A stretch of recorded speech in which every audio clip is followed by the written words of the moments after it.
are using these strategies. So we collected a lot of data from the systems. A traditional way of evaluating how good a system does is before they use the system, have the intervention, then do the post-test. And if they improve from pre to post, you can claim that the students have learned something through the intervention. We also looked at how well they were doing in terms of building the concept maps. And lastly, the most innovative part of our work is that we actually track what students are doing. We collect all the activities and then analyze them to determine, right, what student behavior. So I'll discuss these in some detail later. So when we looked at the pre to post test scores and their ability to build maps, this is how much knowledge they gained of the domain. There were two types of questions. One were multiple choice, right? So it was a definitional question and 5 choices and they had to pick the right one. Or a simple relationship and they had to pick the right choice. The short answer question said, for example, if I put in 3 more factories in this region, what effect is it going to have on global temperature? So they had to reason through the process that factory emissions produce more carbon dioxide. Carbon dioxide is a greenhouse gas which causes the greenhouse effect, and the greenhouse effect, right, traps heat and therefore temperatures are likely to go up.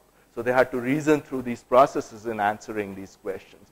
Then we wanted to see how many of the map concepts and map links they were able to build right. And you can see very quickly as a summary that the students who taught did better than the students who were taught, right? And the students who taught and got self-regulated learning feedback did much better than the other 2 groups. So it was very encouraging to see these results. And then what was the relationship between, say, the pre-post tests and the map building? So there was a strong correlation between the strong answer tests and the map building task, which also was very reassuring, right? So this notion of giving students very standardized tests, right, I don't think really tests their understanding very well. But getting them to reason and answer questions is very important in terms of getting them to learn. And that's something we really need to pay attention to in terms of improving education. So how did we measure metacognition? Again, the traditional approach to doing that is asking students questions about, you know, what would you do in this situation? What would you do in that? When you ask students that situation, these questions are very metacognitive. But when you go look at their work, these two don't correlate at all. Researchers have found that. And that's why we devised ways in which we would actually track their activities, right, and use machine learning techniques to determine patterns of the activities and map them onto behaviors and strategies, right? So we did that in 2 different ways. One was by building hidden, the other was by sequence binding techniques, and I'll briefly describe them next. So in terms of looking at action sequences, right, you can think of 5 basic actions that the students had. They were either reading the resources, they were building their map, which we call edit, they were getting the agent to take quizzes, asking them questions, or asking them to explain their questions. So we abstracted up their actions into these 5 basic forms, but we also wanted to know, say, edit, how completely unrelated. So that wouldn't be a very good strategy. In general, reading and then building links is a good strategy because they're gaining information and then building a link. So we had this measure of relevance. So we started with these sequences. So students building, going reading, building some more, then asking a question.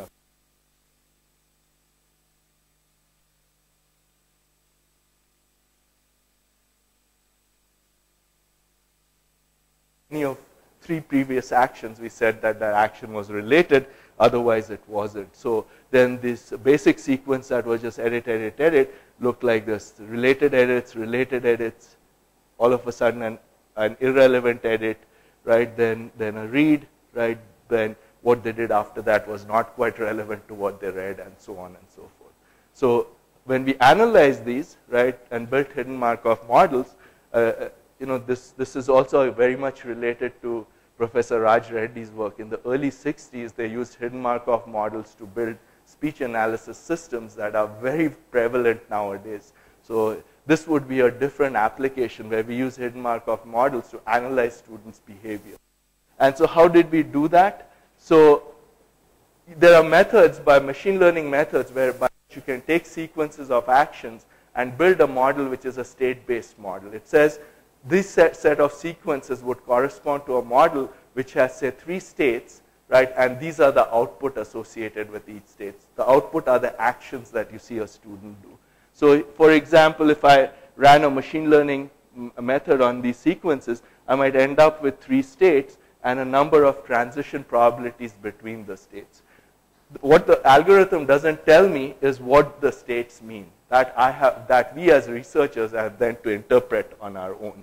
So the way we did that is by looking at the output with each state and then trying to build the relationship. So then we might find that the first one meant, they were trying to learn new material by reading because reading dominated.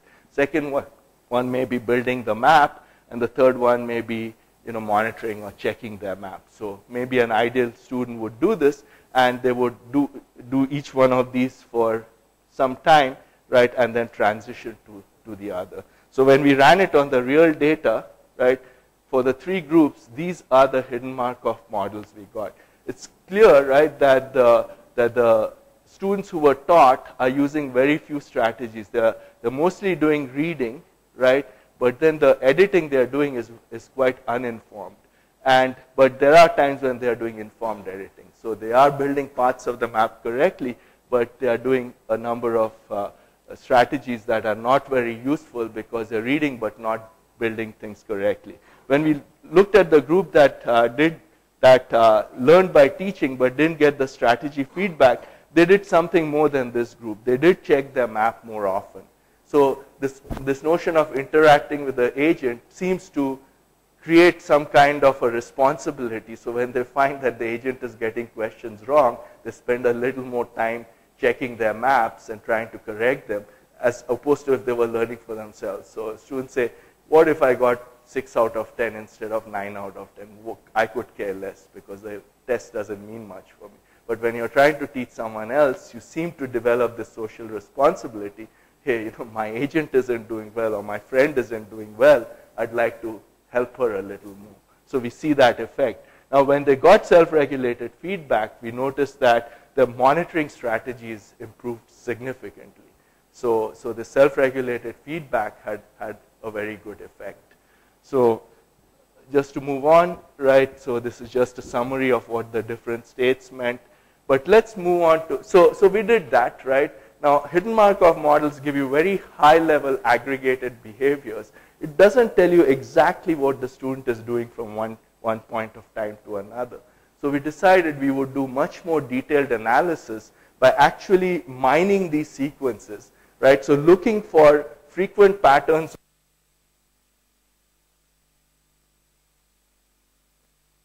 So we came up with these differential sequence mining techniques, right? And the way you do that is, again, the first step, you look at these raw sequences of students' activities, abstract them into a form so that you can find common patterns between them, right? Then what we do is we look at the performance. So what periods of time were they being constructive and building good links in their maps? What parts were they not building good links or they seem to be stuck? And then try to find out, right, what their patterns of behavior were in each one of these statements. So, and then we applied our differential sequence mining algorithms and then again had to interpret what the results were. How much time do I have left? I can finish in 5, or if you give me 10. Okay, 10. So then I'll describe these in a little more detail. So what did we mean by action abstraction? If you look at our system, we could collect data at this level. So they added a particular concept at a particular point on the screen. That's not very useful. Sometimes it may be, but generally not. So then we could say that, no, they added this concept near some other concept. That's a little more useful because maybe they added it near that because they thought those two were related.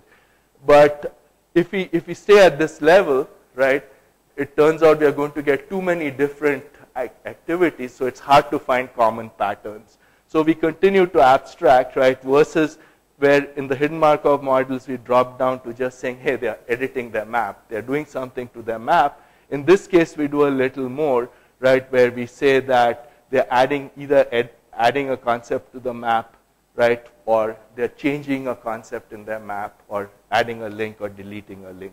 So we do that. Now, the other thing we do to make these sequences more relevant is if they're doing a sequence of reads, we say that it's a multiple read action as opposed to a read, read, read, read.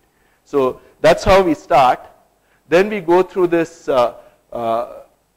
phase of determining, right, what actions are relevant and irrelevant using the same method that I discussed before. And then the next thing we do is we want to divide up the actions that the students did in terms of where they were being productive versus where they weren't being productive. And this is very interesting because, for example, if I consider a student who did well versus a student who didn't do very well, in fact did really poorly. So this student who did well, right, was being productive, adding concepts, did something wrong here, but then corrected himself, added things well, but eventually got to the final 15 correct links that they needed. So at times they'd be stuck, at times they'd do badly, but in general they progress towards the end. Look at this particular student who did badly. He started off by adding links that were wrong, so his score actually went negative, right? Then for a while did well, but then had this huge unproductive period. After that they recovered some by doing better, but the final map score at the end of the activity was still negative, which means they had more wrong links than correct links on their map, right? So it is interesting for us to study, right, the behaviors in which they are doing well versus behaviors they are not doing well. Because remember we said we have to be context aware. When we go back and give feedback to a student, if we knew this, we could tell them, hey, look at what you did. You had 5 correct links when you started. At the end of this phase now you have -3 correct links, right? So there's something wrong in what you were doing. Let's discuss how you could do better. So more you say things in context, the more likely students are to pay attention to what you do. So when we did this analysis, we ran a second study with, say, this time we ran, that was with 5th grade students, this was with 8th grade students.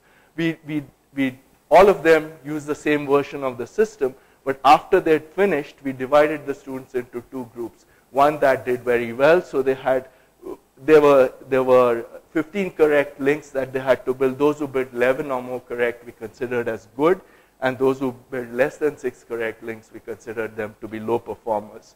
So when we look at their performance by looking at their pre-post test questions, their ability to do causal reasoning, there isn't that much difference, right? But of course the big difference is in the map scores. But there is significant difference in their understanding of basic concepts, right? Not much difference in pure causal reasoning. In this case, the short answers did not produce as much difference like the first study did. But anyway, when we look at what they were doing, so the high group, right, 60% of the time when they added a link, they added a correct link, versus the low group only 42% of the time. The high group required about 11.6 actions to build a correct link. The low group needed 20. And 53% of the time, the high group was adding a correct link. For only 40% of the time, the low group was adding a correct link. So there are differences between the high and low group. But more interesting is the fact that the high group just didn't breeze through the problem. They had to work hard to do this. Only 60% of the time did they add a correct link, which means they added many wrong links, but they had to then work hard, but they were able to work hard, isolate the wrong links, remove them, and replace them with correct links. And that's why they ended up with high map scores.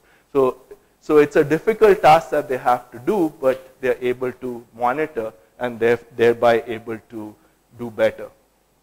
So these were the kind of patterns that our sequence mining algorithms derived.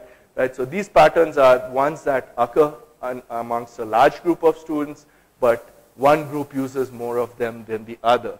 So just to quickly summarize, it turns out that the high group is able to use the quiz results much better than, say, the low group is. So the high group sort of sometimes they guess in adding a link, but then after that they take a quiz and quickly correct that. If they find that the quiz score is going down, they remove that link right away, right? Or sometimes what they are doing is after they've taken a quiz, they probably go back and read the right pages where for questions that they've gotten wrong.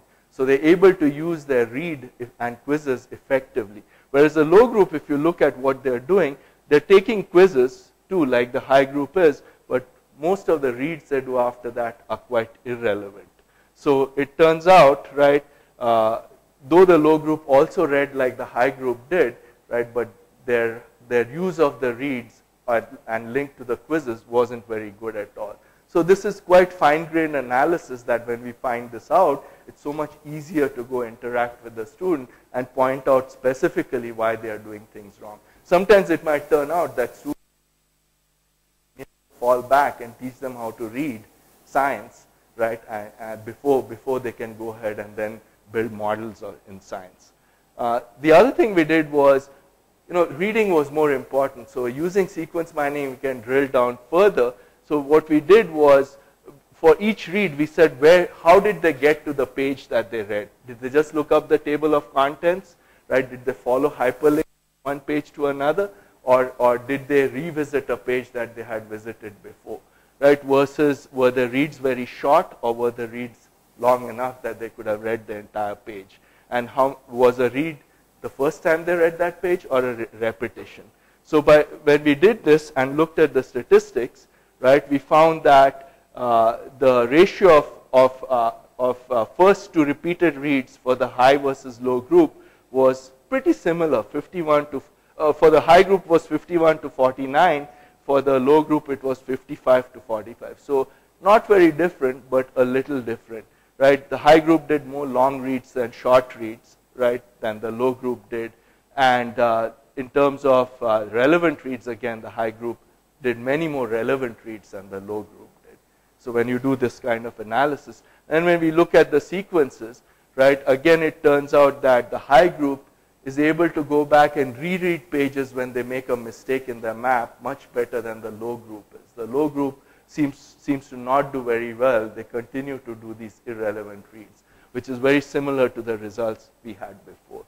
So just to summarize, right, in study one, we found that giving strategic feedback is more useful because students tend to pick up those strategies, and that helps them do better, right? But later we found that not everyone does well. So how do we help them, right? So we found out that by probing, we can figure out where the students are having trouble. Are they having trouble reading? Are they having trouble after reading, translating them into the links that they need to read? Or are they having trouble monitoring when they make mistakes? Out, and then use that to develop better learner models and use these generated patterns to devise better feedback in the system. So we are in the process of doing this now. The other thing I wanted to mention, because Professor Reddy mentioned it, is the fact that we are now working with, say, providers in the US like Comcast and others to build this community of learners, where a number of science units that we built in Betty's Brain and in other systems we make available on the web, and teachers who have worked with us in developing these units can then use them in the classrooms. And students can use them in the classroom.